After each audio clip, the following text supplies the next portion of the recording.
I was just improving my lipstick. Um, so we'll give it a minute or two to see if, excuse me, anyone wants to join me. I have show and tell. I have kind of a list.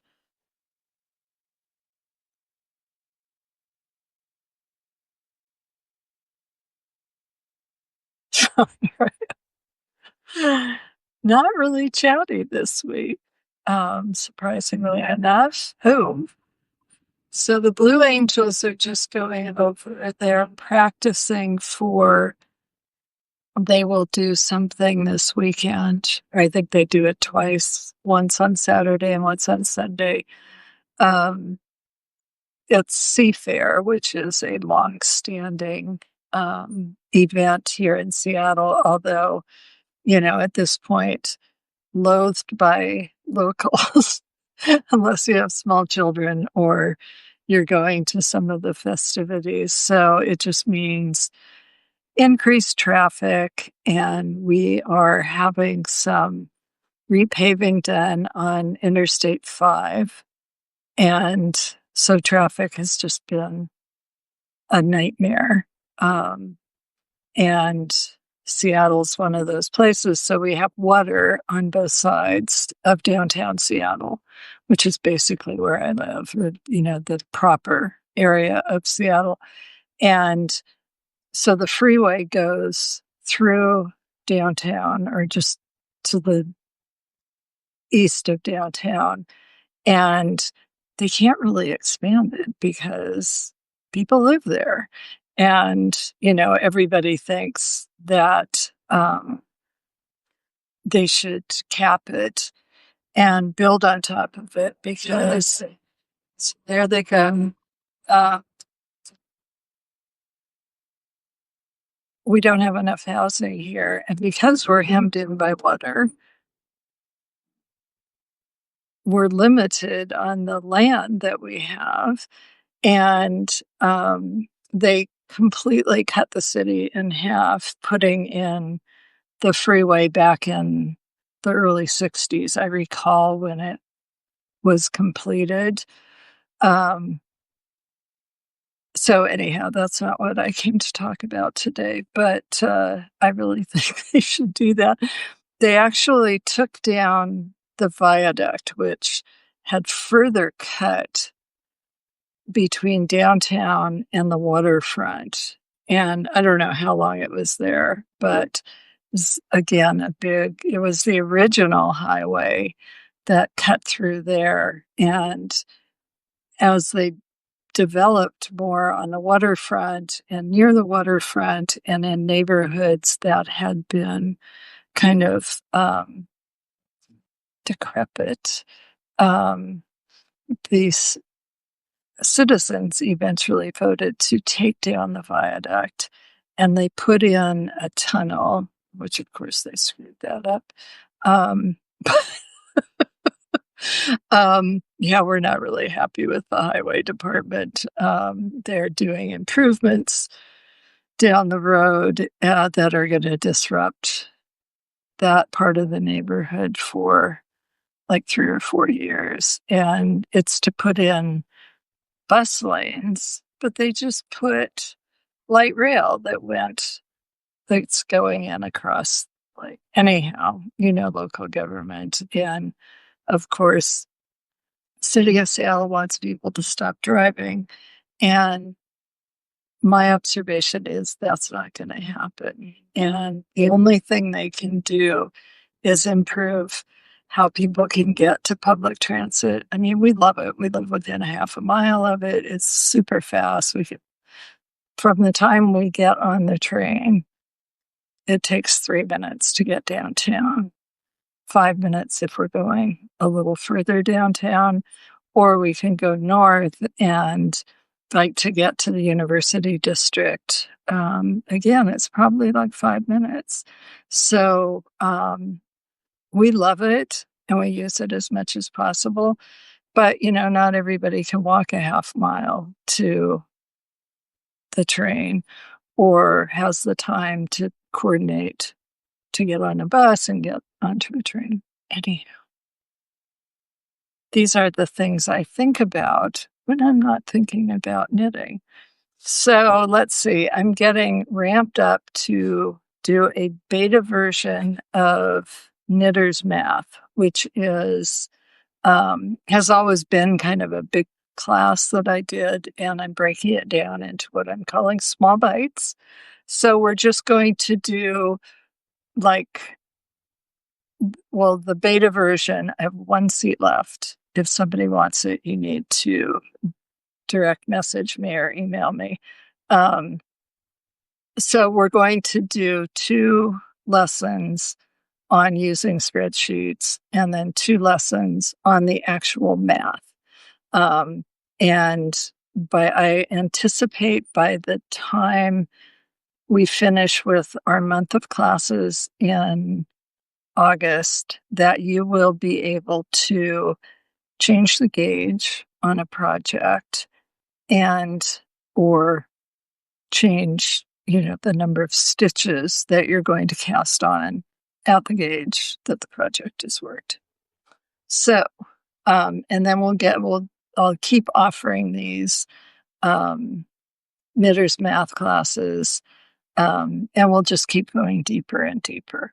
So, and because I'm including the spreadsheet thing in this beta version, but I think I'll probably end up doing it as a separate piece, so that they're just 2-week classes, because I understand that people have a hard time finding time, and they will not be live, but I will be available to answer questions at certain times. Hey, Anne-Marie.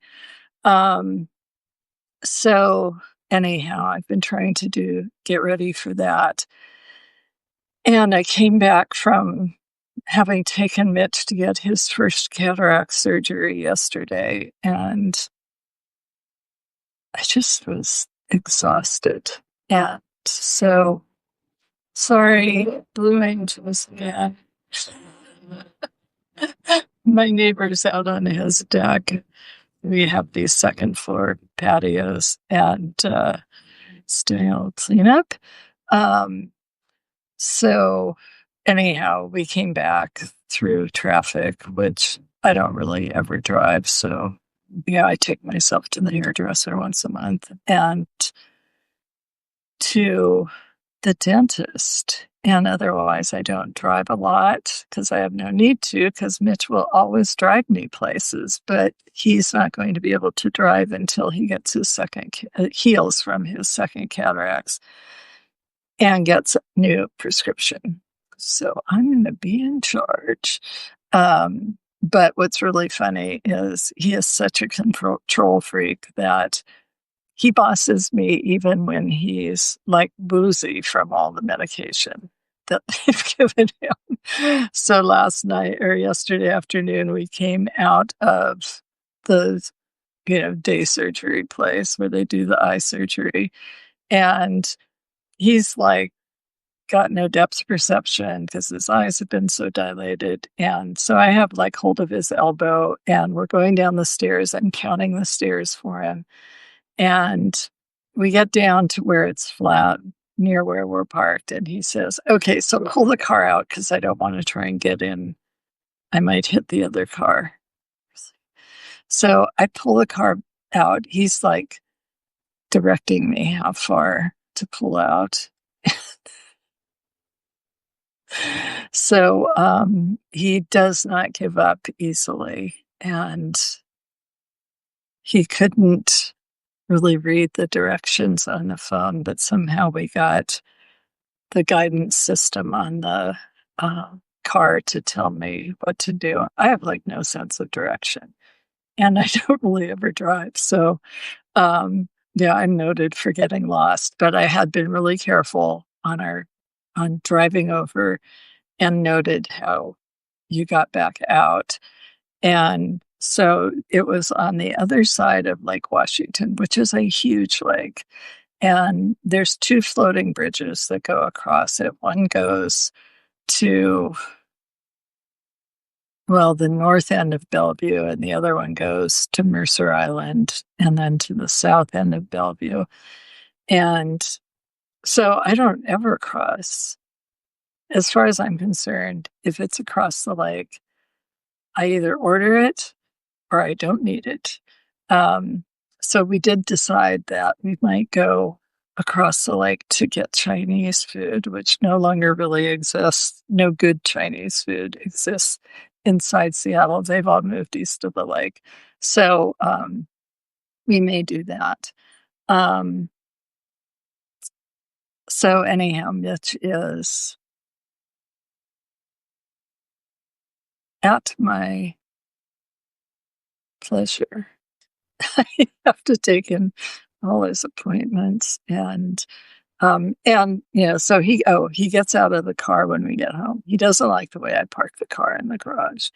And so what he usually does is after I get out, he looks at the way I park with disapproval and then gets in the car and moves it.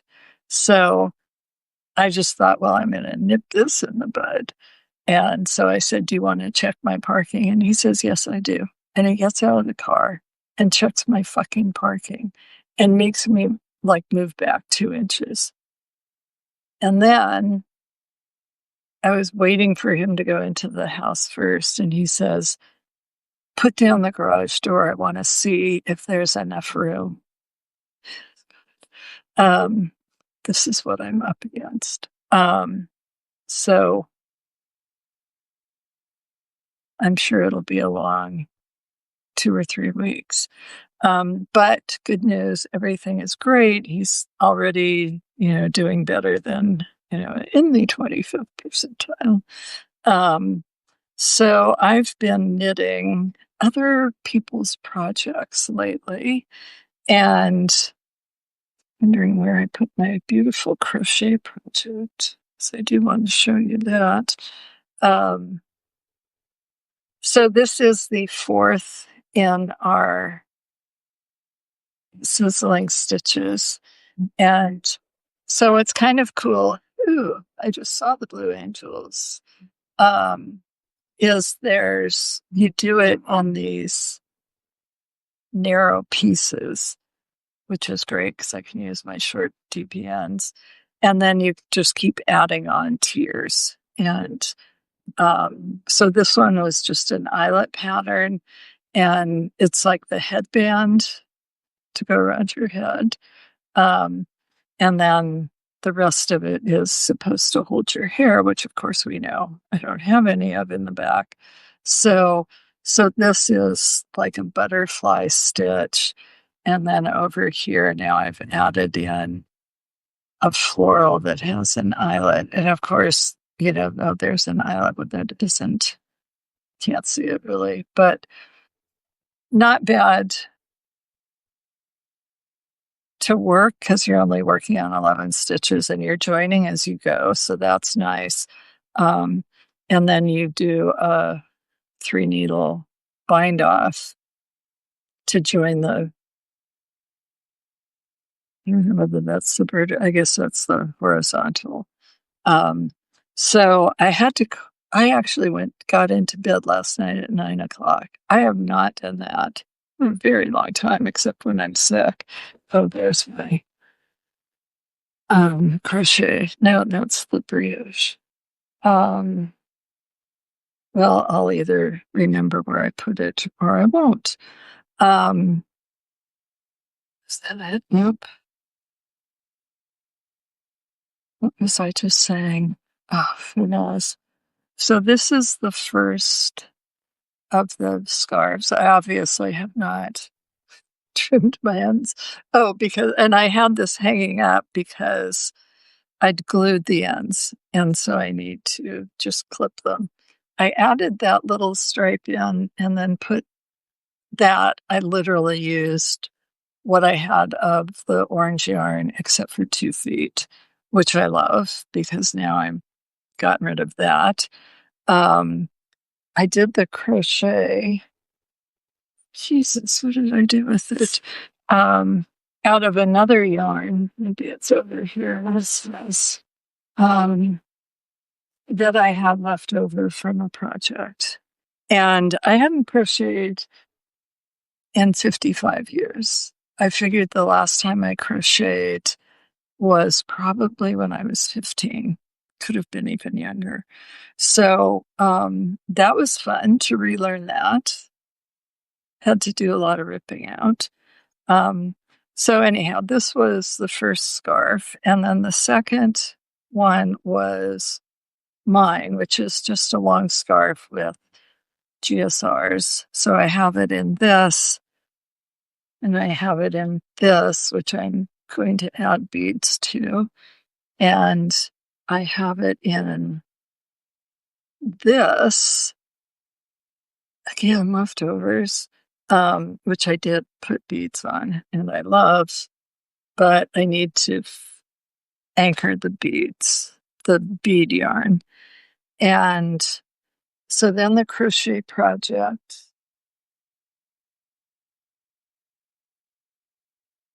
Well, here's the 4 grams that are left over from the crochet project. And it's actually pretty cute. Oh, there it is. Again, the ends are not, but I ended up with just 4 ends. So, and it turned out that I did, can I tell? I think this is the right side. I did a half double crochet instead of a double crochet here. And so I may have to do another one just to see what it looks like. And you can see that, like, early on, this was the beginning. I was a little wonky, and then I got pretty consistent here on the outside row. And I loved how the color change worked out. And I didn't like she had just a chain, which I didn't like. So I did the chain, and then I went in and did a single crochet into the chain just because I think it looks a little bit more substantial. So that was a challenge. And if you buy the book, the ebook, we've just released the 4th pattern, and that's the white one that I showed you. I wrote a whole help document on the crochet, so I figured I would not be the only person who was picking that up for either the first time or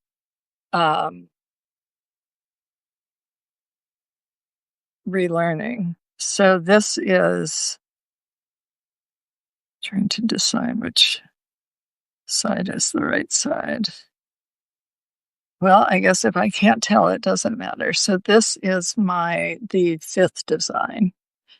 And I also have a version, again, leftovers, that's done in this heavier, this DK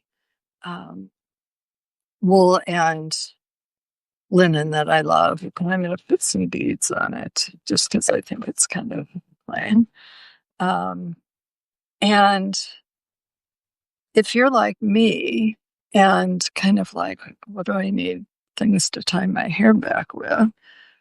I think these would make great gifts. So I did another version of this, which I will release as a single pattern eventually. So using cables and then this same eyelet that I used on the other and the GSRs. Oh, and this one I started with a cable, so the end is a little bit more finished. But this is some leftover wool, and you can, of course, do it in any size. And it doesn't have to be, it could just be a little neck thing, or if it was done out of kind of slinky yarn, you could wear it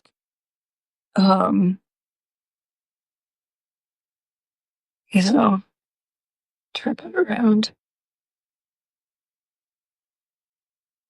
just like this. or you could make it bigger. You can make it wider because you decide how wide you want it to be.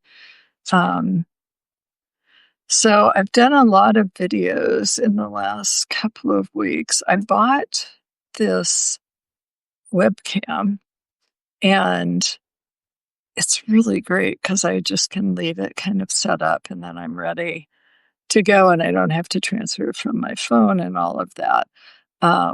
So I'm enjoying that. And if I move my standing decks back, I can have it plugged into my computer, so it just uploads immediately.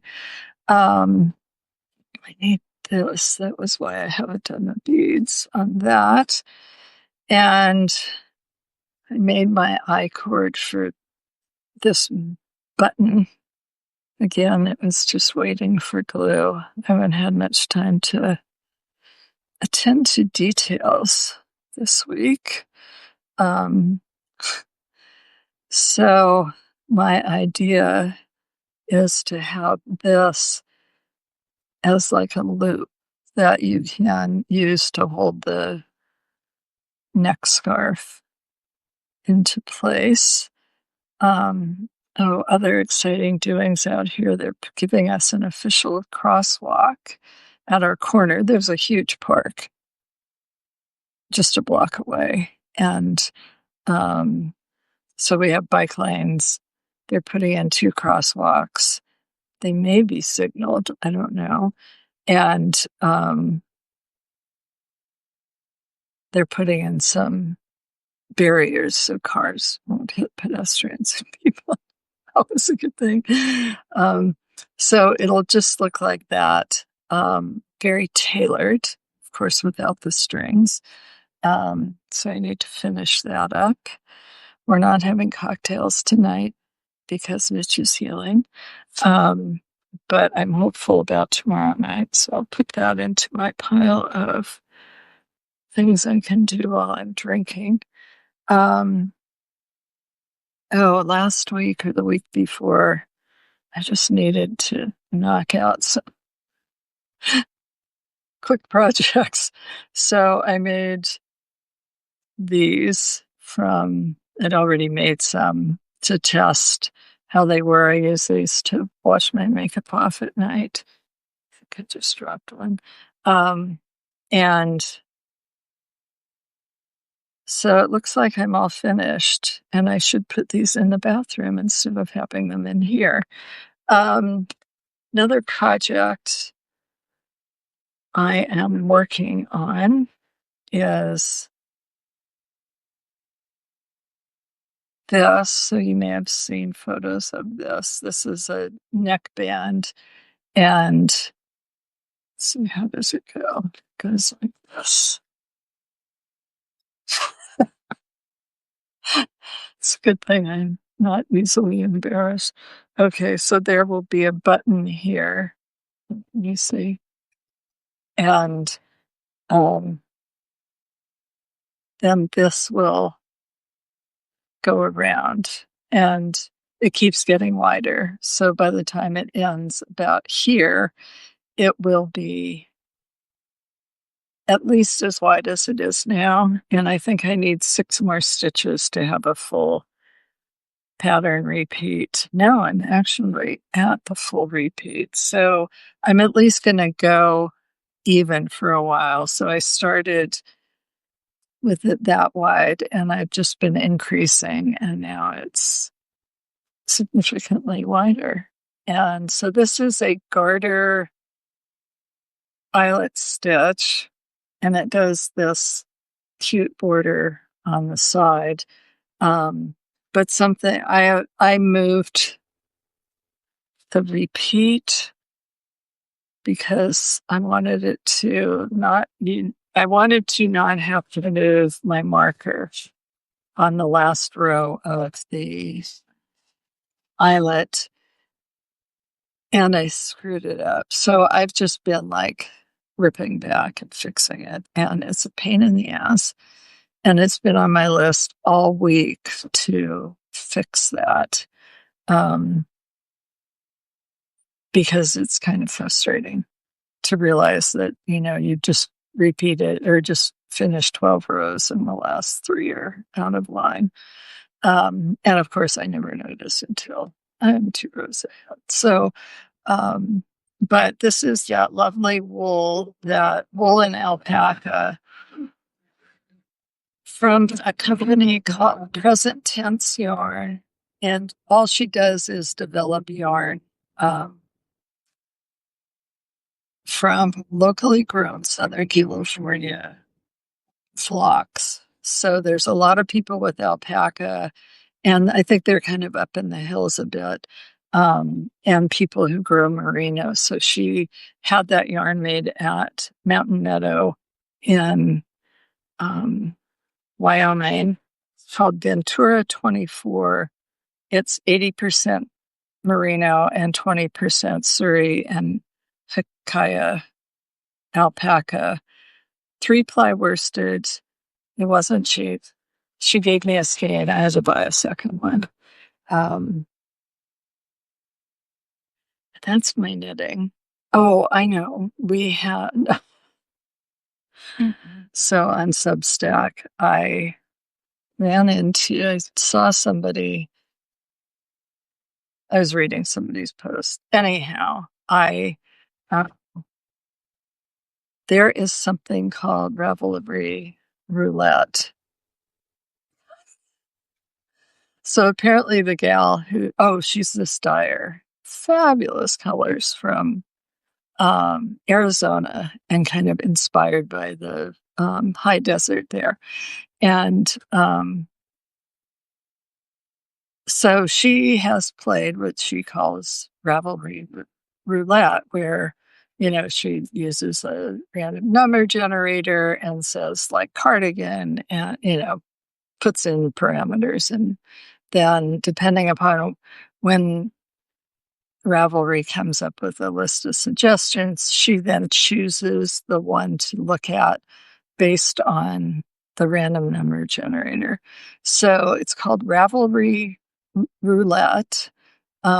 She has a video on YouTube because one of her listeners to her podcast, made a program that does it. So you spin the wheel and it gives you something from Ravelry. And so what she does is she just looks at the pattern and comments on it, etc. But if you're like me and just find like the number of things available, I don't know that you can like say, just give me cardigans or whatever. But it's kind of fun to see what comes up when you spin the wheel. And then it saves what you do or what comes up, which you can clear if you want. But it would be a way to find things, kind of just seat of your pants. So Ravelry Roulette, it's Roulettee. So that was pretty fun. And that's kind of all I got. I think I'm going to just quit today rather than trying to fill time. I want to get these videos up on my education platform before I quit. Mitch has not ruled on whether or not we're having a music hour. I mean, I guess not. I was going to say, I'll tell you what's wrong with me. So I have never been a good sleeper. I have sometimes periods of years where I sleep fine, but insomnia is always looming on the horizon. So I take medication that helps me sleep. I take it for other reasons, but it does make me sleepy. And so I consider that generally I sleep fine, except when I'm having hot flashes or when I wake up in the middle of the night and can't go back to sleep. So, I have all the tricks, done them for years. I can literally remember being awake in our house when everyone else was asleep when I was not very old. So I don't know when one forms those first memories. It may have been like I was 3 years old. It may have been earlier. I don't know. But I've never been a good sleeper. My dad was a terrible sleeper. Um, so it's just something that you deal with. But I have been having not only not great sleep, but I've been having these just horrible dreams. So sometimes they're like nightmares, and like once Mitch had to wake me up because I was screaming or trying to scream. Um, that was a couple weeks ago. And they've kind of shifted. So they're just like very difficult. I don't know what my brain is working out. Um, and I don't really remember them, but except for that, it was so hard, whatever was going on. There seems to be a lot of moving and packing and finding out I've done things wrong. And they're just horrible. So I don't sleep well. I sleep, but I don't sleep well. And I like wake up and I'm already exhausted. Um, and in part, it's because Mitch has been dealing with a health issue, which we still don't know what it is, for months, months and months, like almost a year. And he's lost like 30 pounds. And um, so yesterday he says to me, I don't want to die. Or maybe it was the day before. Like, how did it, I said, well, I don't want you. But like, how do you deal, either one of us? So anyhow, I have loved Mitch with all my heart since we started dating. I think it was in 1983. And he's getting no help from doctors. Um, Although he did kind of get somebody's attention today or yesterday. Um, and so he's eating like where he's down doing a SIBO diet, which is a serious elimination diet. And except we seem to just be finding like things that are on the safe list that don't agree with him. And so he calls it the kids menu, because he's eating like he's 10 years old and loving cheese quesadillas. Um, can't eat most fruit. Oh, it's just horrible. And so earlier this week, I made honey brittle because I realized in looking over one of the lists that he could have a small amount of honey. And so I found a recipe, and he can eat peanuts. And so I found a recipe that had no additional sugar in it because a lot of them have more sugar. And I made it. I'm not a candy maker, but I did pretty good. It didn't quite get snappy, or it was briefly, but after it sat out overnight, it's now kind of almost snappy, which is actually better for our teeth because we're old. Um, but he'd been begging for something sweet, and then now he seems kind of uninterested in it. So I'm eating it, which I am not the one who needs to put on weight. But it's pretty freaking delicious. So I did it with salted peanuts because I like salty flavor and something sweet, so it's not like cloying. Delicious. And actually pretty simple. I didn't have the right kind of thermometer. And, I don't really measure things really accurately. But it came out pretty well. So the gal whose video I watched did it by buttering her cookie sheets. I'm like, are you kidding me?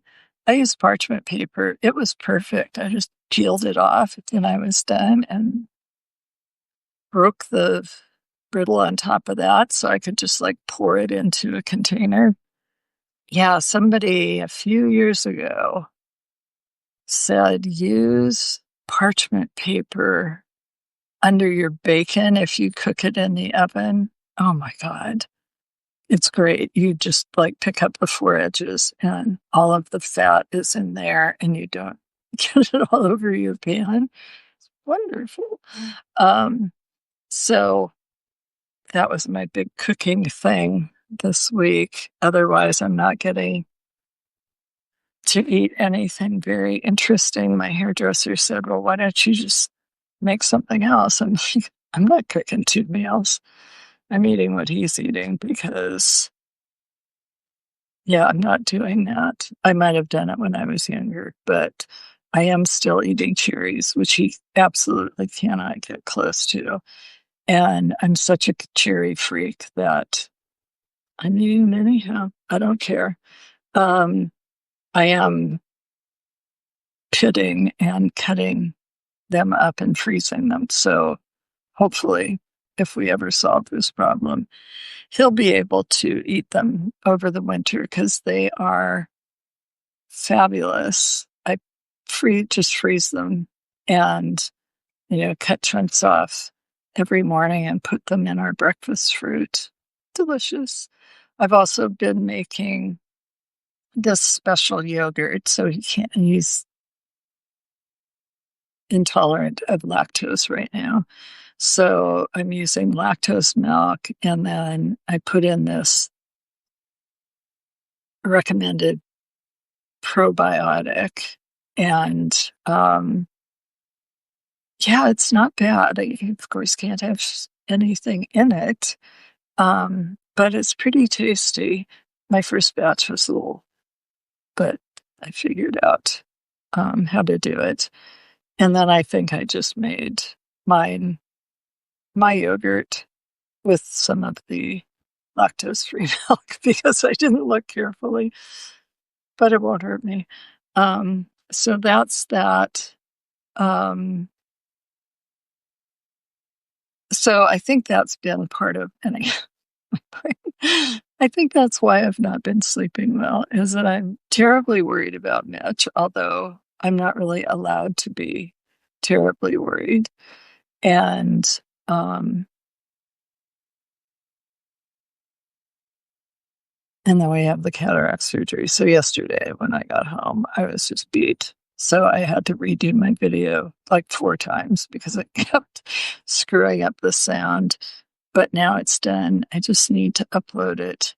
And I will be glad to put this work week behind me. I am kind of behind, but I think I may just take tomorrow off and maybe read my book, which is about Josephine Bonaparte and 2 other women in France at the time of the Revolution and how they changed fashion and why they changed fashion.